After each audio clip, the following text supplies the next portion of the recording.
Recipe सुरू करण्याच्या अगोदर जर तुम्ही चॅनलवर नवीन असाल तर सबस्क्राईब करून घ्या. प्लीज नक्की करून घ्या सबस्क्राईब. तर इकडे हे मी ड्रायफ्रूट्सपासून लाडू बनवले आहे. 2 महिने झाले पावसाळा लागला, लगभग आता थोडीफार थंडी वाजायला लागली आहे. तर म्हटलं मुलांसाठी चांगले पौष्टिक लाडू बनवू. तर मी हे लाडू बनवले आहे. तुम्ही पण बनवा तुमच्या मुलांसाठी.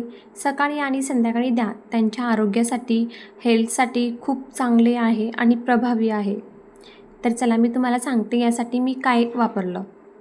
टरबूजच्या बिया, सूर्यफूलच्या बिया, कलिंगडच्या बिया, मखाने, बदाम, काजू, पांढरे तीळ, इकडे अर्धा किलो गूळ, इकडे आपल्याला लागलंच तर तूप, आणि इकडे अर्धा किलो शेंगदाणे. आता मी कढाई ठेवली आहे. शेंगदाणे आपण अगोदर भाजून घेऊ. शेंगदाणे पॅकिंग होते म्हणून अजिबात खराब नाही, म्हणून मी डायरेक्ट टाकले. आता याला परतावून घ्यायचं. शेंगदाणे चांगले परतावून घ्यायचे, फक्त करपायला नको याची काळजी घ्यायची. आता शेंगदाणे मस्त भाजून झालेले आहे. आता आपण याला काढून घेऊ एका पाटेमध्ये. आता हे ताटामधलं सर्व सामान आपण भाजून घेऊ.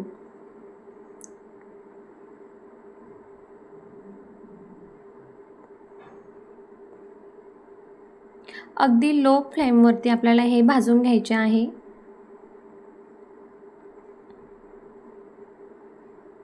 आता यामध्ये 1 चमचा तूप टाकून घेऊ.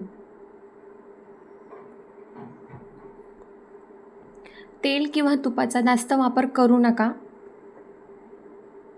पांढरे तीळ पण टाकून घेऊ. सगळे चांगले भाजून घेऊ.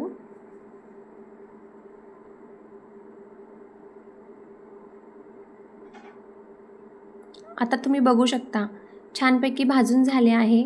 मखाणे चांगले फुगलेले आहे. आता मी ताटामध्ये काढून घेतलं सगळं. आता आपल्याला हे मिश्रण थंड करून घ्यायचं आहे. मिश्रण थंड झालं की आपल्याला मिक्सरमध्ये टाकून मिक्सरला फिरवून घ्यायचं. तुमच्या आवडीनुसार तुम्ही बारीक जाड करू शकता, पण माझं म्हणणं आहे की बारीक करा थोडंसं. आता मिक्सरला बारीक करून झालं आहे. आता याला आपण एका भांड्यामध्ये काढून घेऊ.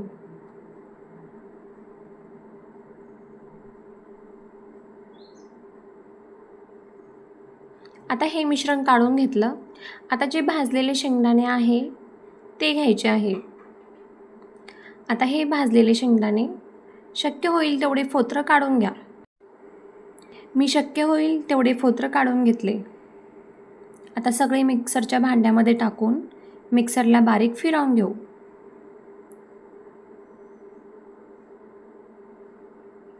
आता हे पण फिरवून झाले. यातलं अर्ध मिश्रण आपण भांड्यामध्येच राहू देऊ, अर्ध काढून घेऊ.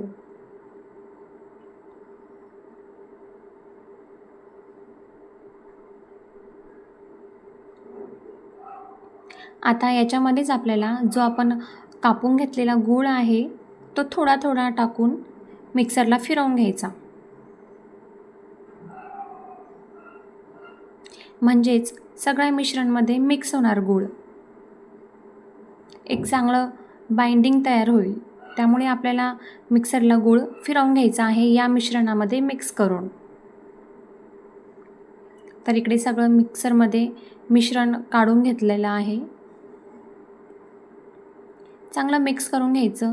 लाडू वळतोय का बघून घ्यायचं. ज्यांचा लाडू वळला नाही त्यांनी 1-2 चमचा तूप टाकून वळवलं तरी चालेल. आता इकडे हे लाडू तर बांधले गेले आणि इझिली बांधले गेले. तर अर्धा किलो शेंगदाणे असेल ना तर अर्धा किलो गूळ घ्या. आणि जर तुमच्याला ड्रायफ्रूट सीड जास्त असेल ना तर 1-2 वाटी तुम्ही गूळ वाढवा घेतलात तरी चालेल. पण लाडू अगदी गरगरीत बांधून इझिली होऊन जातात. तुम्ही पाहू शकता हे लाडू मस्त वळले जात आहे. मी अशा प्रकारे सगळे लाडू बांधून घेते. आता हे बनवायला मी रात्री घेतले होते 10 वाजता. जेव्हा सगळा स्वयंपाक, भांडे वगैरे हे सगळं आवरून झालं माझं, तेव्हा मी लाडू बनवायला घेतले. आता मी 10 वाजता लाडू बनवायला घेतले, तर माझे 11 वाजता बनून तयार झालं. आता हे सकाळी उठून मुलांना दाखवेल, त्यांच्यासाठी हे सरप्राईज असणार. तर ही रेसिपी आवडल्यास सबस्क्राईब करून घ्या आणि तुम्ही पण तुमच्या मुलांसाठी असे पौष्टिक लाडू बनवा. मुलांच्या आरोग्यासाठी अतिउत्तम आहे. सकाळी आणि संध्याकाळी तुम्ही देऊ शकता तुमच्या मुलांना.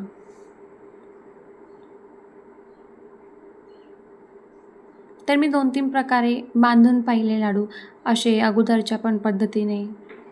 तर सर्व लाडू आता बांधून झाले आहे माझे. तर मी एका स्टीलच्या भांड्यामध्ये ठेवून देणार हे सर्व लाडू.